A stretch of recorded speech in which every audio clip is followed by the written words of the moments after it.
Hi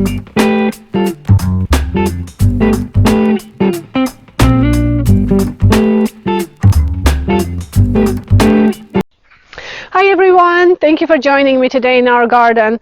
Today I'm doing some projects here. I have some things to show you that are blooming in the garden, but I wanted to show you this area really quick that I started digging. As you all know, that I always like to dig my soil because I have a kind of a it's not heavy clay, but it's quite clay soil, and so I like to amend the soil with some compost, and also I like to use plaster or a gypsum, not plaster, it's kind of a plaster, but actually it's a gypsum, which is an organic matter, but it really does break up the soil. It doesn't let it kind of stick together too much. It goes away quickly. It will probably stay in about a year or so, and then it just goes away. But at least gives me a good start for the plants. So anyway, so you can see I amended the soil really well. So here, what I want to do, I have few roses that I want to plant here. Actually, I have 4 roses, 2 varieties, so 2 each. And then I have a crepe myrtle that I'd like to plant here today. Also, I wanted to plant a couple of dahlias. I don't know exactly how I want to design this area yet. I'm kind of envisioning to have a little fountain here because you could see through the gazebo, and I kind of wanted to have a little bit of a focal point here and have a sound of water, because I thought maybe I can have a little sitting here and it would just be really soothing to hear the sound of water. But I'm not quite there yet, and for those kind of really expensive things, I have to save up a little bit. So in the meantime, I'm going to just plant my roses, crepe myrtle, and some dahlias, maybe some annuals for the summer, and kind of wait. And then when I'm ready to do something like that, something like a fountain, I think I will just rearrange things. Not the roses or the tree, but small things like this. So this dahlia, for example, here, I purchased from our garden center, and it's a really lovely apricot color. I'm not sure, it's kind of a cactusy looking, but it's only 30 centimeters tall, so they're not going to be too high. And I didn't want it to have too high of a dahlias here because it's a centerpiece, so I'm kind of like to have it a little smaller varieties here. So I just wanted to show you, this is the crepe myrtle, and it's a black salataire, and I can't remember the name. I forgot to bring it out, but it has a really lovely deep color leaves, and it stays this color all summer long until it drops, so that they don't really change the color. And it's kind of a really deep red, it's almost black like leaves, but it has a beautiful bright red flowers, and with the black, it's really beautiful. You can see it's a multi-stem, and we'll pop the name. I forgot to bring it out with me. I don't want to interrupt the whole video and go back. So, and then I have I have 4 hybrid tea roses, guys, and honestly, these are going to be bright red color. I have my climbing roses that bloomed this year. I enjoyed them so much. This Edith Piaf climbing roses back there, I enjoyed them so much, and I realized I don't have enough red in my garden, and I was like, I need to have more red because I just absolutely love it. So they're supposed to be very fragrant and really big have really big flowers. So this one's called Bocarole, I believe. We will again pop the picture on the screen for them, but they're really deep red, and their outer petals are actually block-like. And so I'm thinking the outer petals, because they're so deep and look like almost block, will probably complement well with my crepe myrtle here. This crepe myrtles, just wanted to tell you, this one is actually a dwarf type of crepe myrtle, so it's going to be only 3 meters high, which normally crepe myrtles are quite big, but they will be only 3 meters high, and that's not too bad, and especially when we have to trim in the winter time to keep them in a nice shape. So as it matures, it will be beautiful, I think, centerpiece for this center area, and then 2 roses on each side of it with a red color again, which crepe myrtle also has a red flowers, and the black outer petals will go really well, and the dahlias will go really good with it, I think, because it has that apricot kind of a warm color scheme, so I think it would be really good. These 2 roses are, they called Dame de Guerre in French. This is actually, I think it translates Queen of Hearts, and it has a beautiful red color again. Check this out. I'm really excited about this, and like I said, I don't have enough reds here, and I'm feeling like I really need some really nice pop of color. And it's supposed to be blooming, you know, from spring to all the way to freeze, and although we don't really get much freeze here, but all the way to in the winter, October. So I think it's going to be great. These are hybrid tea. Both varieties are hybrid tea, and I think I want one to go somewhere right here. So I have dahlias planted here. Oh, look, dahlias are coming out, and this is the Santa Claus ones. And I'm going to plant my clematis right here, and I have to finish this. So I'm going to have, okay, here we go, 1, 2, 3 roses, and this one I'm going to plant on this other side to kind of bring the color here. I think maybe somewhere right here. And usually I give about around 4 feet a space between the roses. It depends, you know, they do get big, so try to give them space. They do better with that. And then here, if you can see, it's growing. I'm really excited about this because this is a new variety, hardy hibiscus. And this one called Blue Brulee, we'll pop the picture again on the screen for you.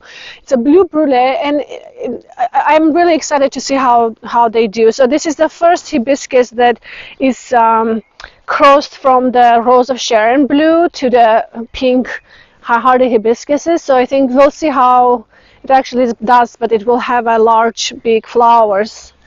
But they do come back every year. Hardy hibiscuses is awesome. I absolutely love them. I have one, it's called Cherry Cheesecake in my garden, one of my absolute favorites. And the reason being is because they bloom really late.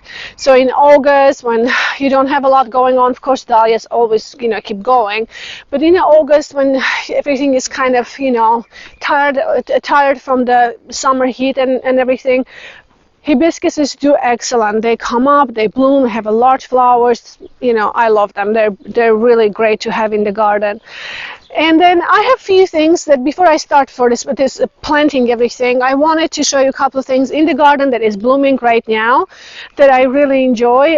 So one is this rhododendron right here that it's looking really, really lovely.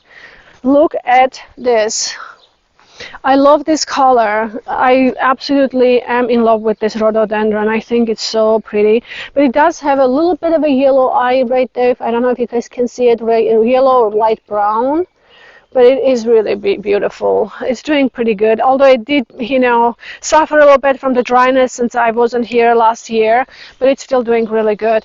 And then I wanted to show you what I've done here. You guys have seen this area where it was, you know, I'm kind of working my way into this rough area. There were so many wild lilacs here, and so I went ahead at least cut them out and just removed everything. The roots are not removed because you can see there's so many roots that we have to dig. My husband offered to help me with the rototiller to go through and see if maybe that will give me at least a good start before I start digging, because this will be hard to dig all these roots. But and then we have to trim all these trees. You can see there are lots of dead branches on these trees. We have to trim them and get this right area. I didn't remove lots of them towards the fence. You can see this is already out to the street, this part, but what I'm going to do, I think leave all the rest of them to kind of for the privacy, but I will still plant. I don't know. I'm thinking to go with camellias, like a white camellias, because I think they will do really good in this area. They don't get really big, but they don't lose their evergreen, so they don't lose their leaves in the wintertime. It will keep really nice and private, this area. And the white will look really good, I think, because this is a kind of a shady area. The white always pops well in the in the shade. So here we go. We'll go to the other side, and I want to show you this climbing rose that it's blooming right now. It's looking really pretty right here. And I can't remember the name. I don't know if it was, I have to check. I know it's the Mayland company, but I can't remember what they said the name was.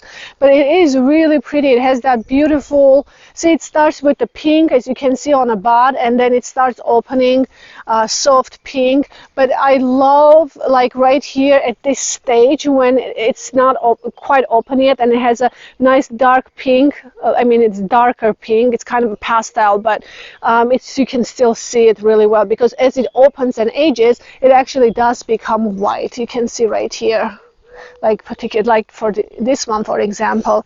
And but these are so lovely. Look at that. I just love it. It's very sweet. And I love all the buds that are not quite open yet. It complements with the pink. Oh, it's so beautiful.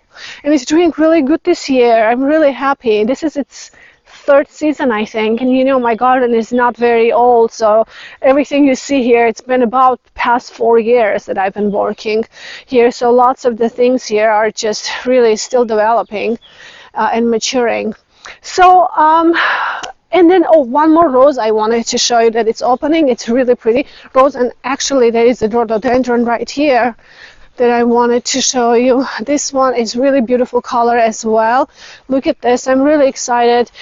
Rhododendrons need water, you guys. I have not given enough water past couple of years, just because I've been still learning, and I didn't realize they actually need more than I thought they do.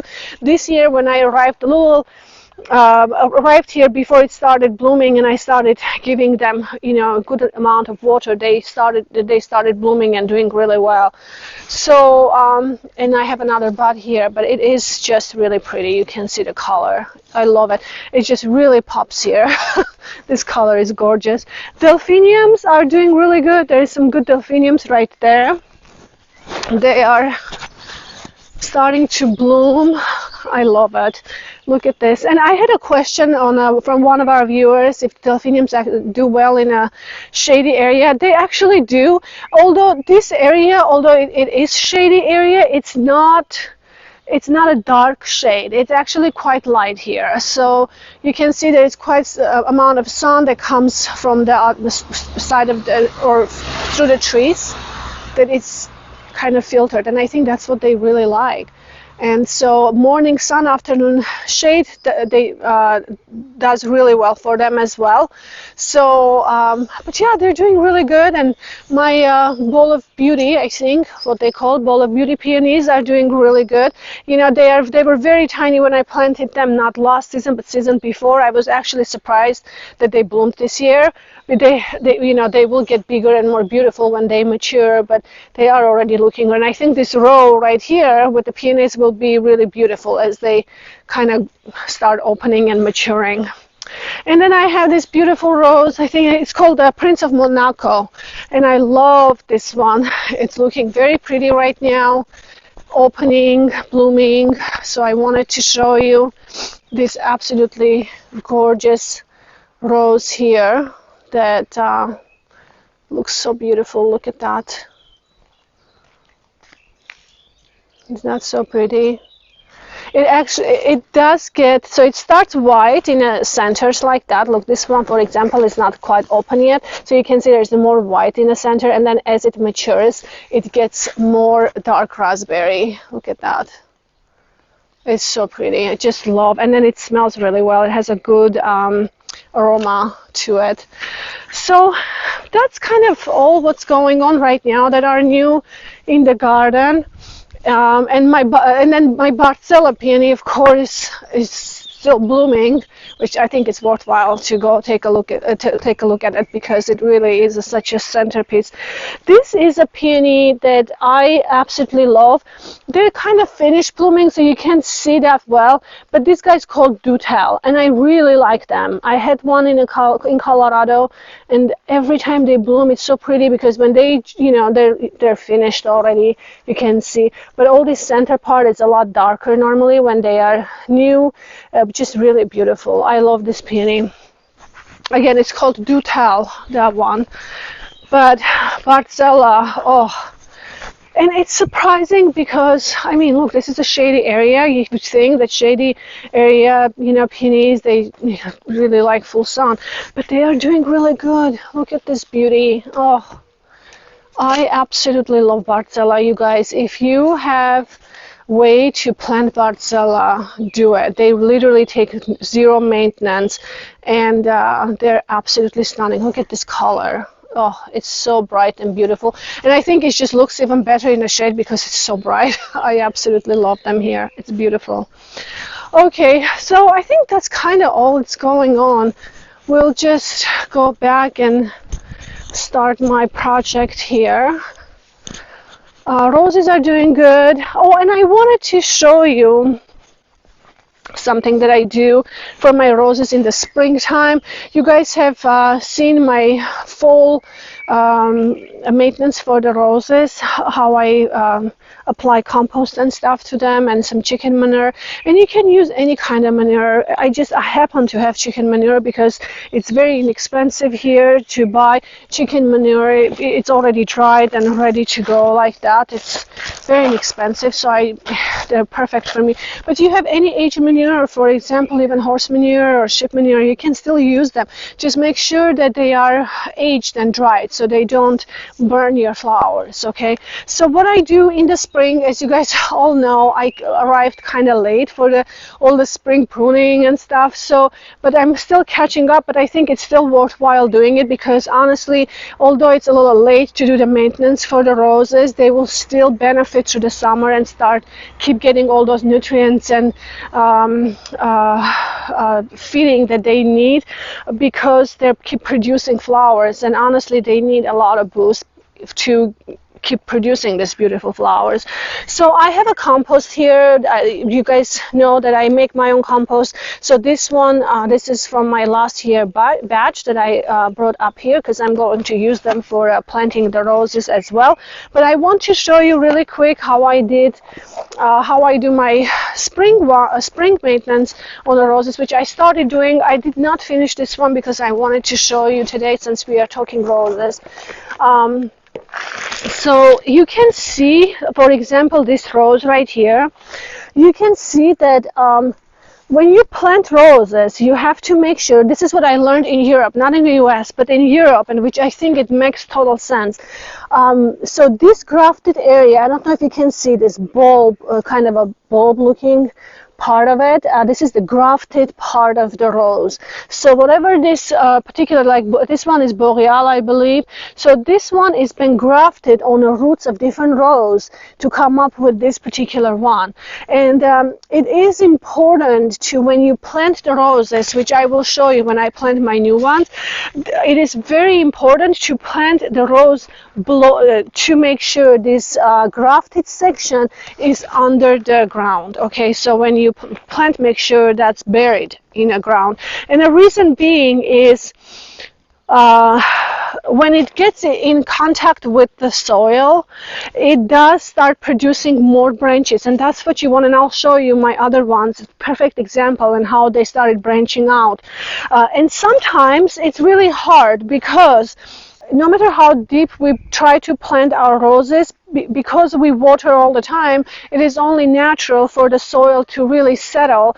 And when it does, it's especially hard for me in particular, I guess maybe for you guys as well, because when we dig and we try to amend the soil and then we plant our flowers in them, it's really fluffy, right? So because it's bent out, there's lots of air inside, and then we plant our plant, and then over time it starts settles, and then and then you're like, okay, well the grafted area is sticking out again. So that's exactly what happened to me. Okay, so because when I planted this rose, I planted deeply, but now unfortunately soil settled, and I have to fix it a little bit. And the way to do that, and I wanted to show you this, the way to do that, I have chicken manure, and I do this every spring for my roses. I just sprinkle some around on the base, like that.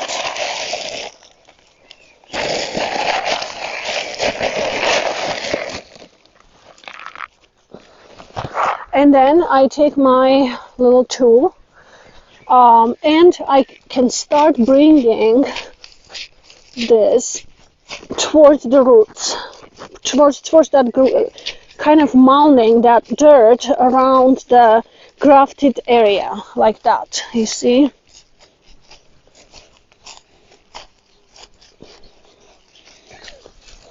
As possible, like that. This one is settled a lot much more than others because it's on a hill. So, but I try to bring and mount them pretty much as possible. Then what I do is, you can see really well, I packed as much as I can towards the root ball right here, the grafted part. And then what I do is take my homemade compost and I sprinkle them around like that.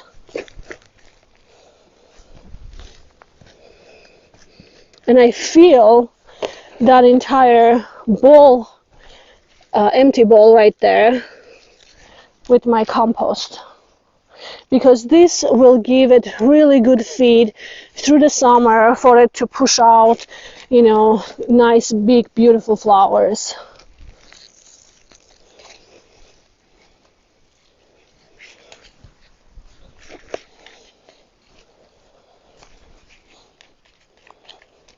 Like that.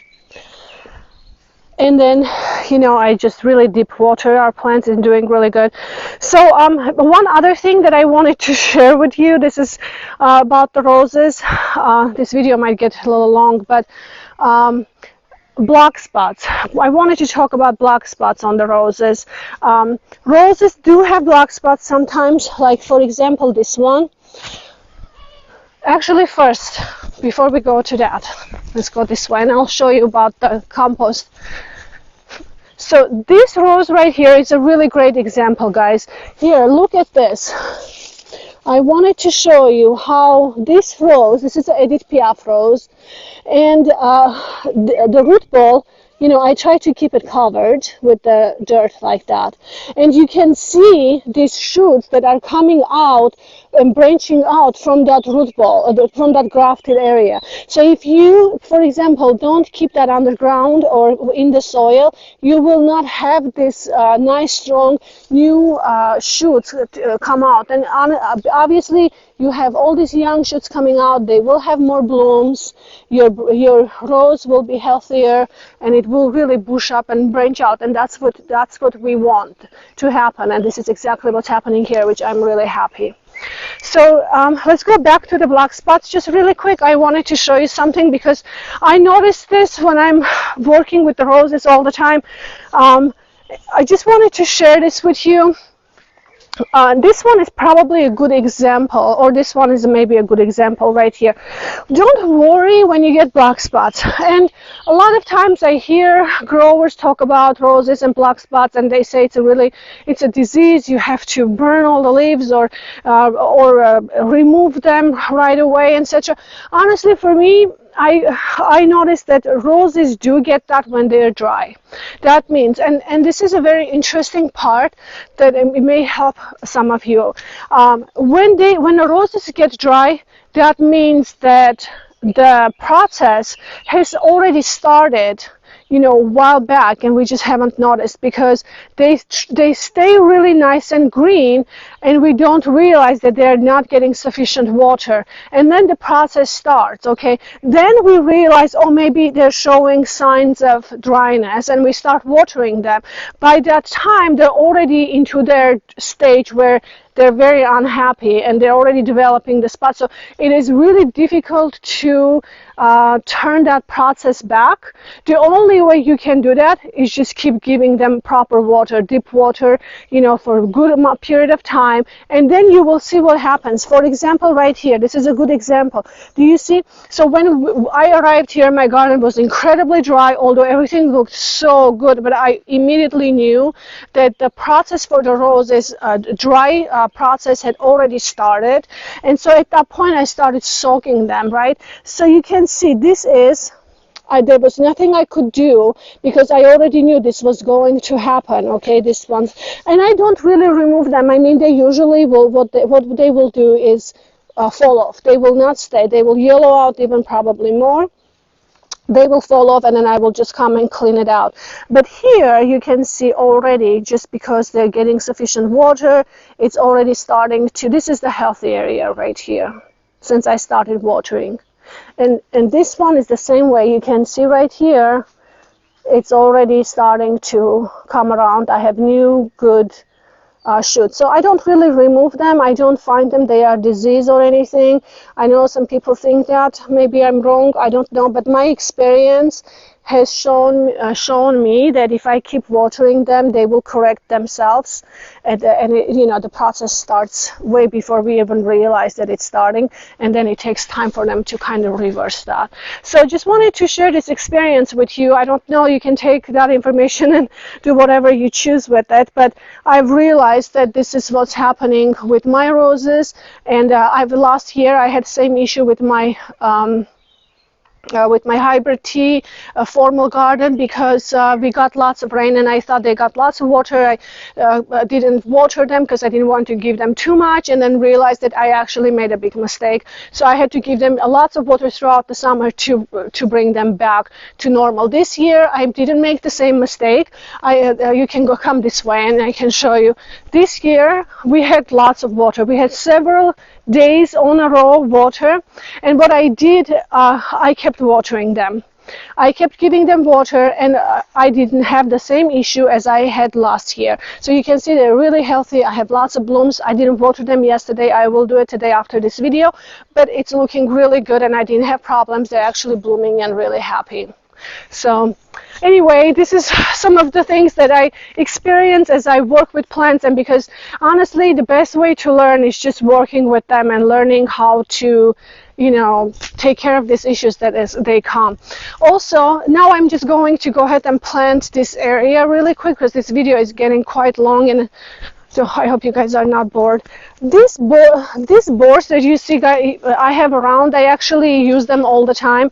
I don't like stepping into my flower beds. I usually just go on and stand on my boards because I don't want to step on so you probably see them a lot in the video and wondering what these boards are for, but that's what they are for. So here, actually we did stop the video for a moment, and my husband ran back and got this because I forgot, and this is the color of the flowers for the crepe myrtle, and it's called Red Hot. So it's a black solitaire, and I think this is the series probably, but Red Hot is actual name for the crepe myrtle. So it's going to be black leaves like that, almost kind of black like leaves, and then has these beautiful red flowers on them. Okay, so now I'm just gonna go ahead and plant it, and then I'll show you how it looks.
Okay guys, so I'm finished for this project, and so as you noticed, I planted my roses very deep. It's deeper than it needed. I know from my past mistakes that when I plant my roses, the dirt settles after a while, as I was explaining on the other side, you know, I want to make sure I plant deeper than it needs, because I know after it settles, at least they will be where we really wanted it to be. So that's kind of how I estimated to plant as deep as I did. And I think that's all for today, you guys. So hope you enjoyed this video, and I hope that I gave you some good information to use in your own garden. And I encourage everyone to garden. So even if you don't have anything in your garden and it's really small, just pick something and plant it and enjoy it. It is really fun to do something like that. So have a wonderful week. It's always pleasure to hear and read all your comments and hear from you guys. So please don't keep sending me messages. It's really fun. Have a wonderful week. Don't forget to subscribe to my videos if you like them, and I will see you in my next video. Bye bye.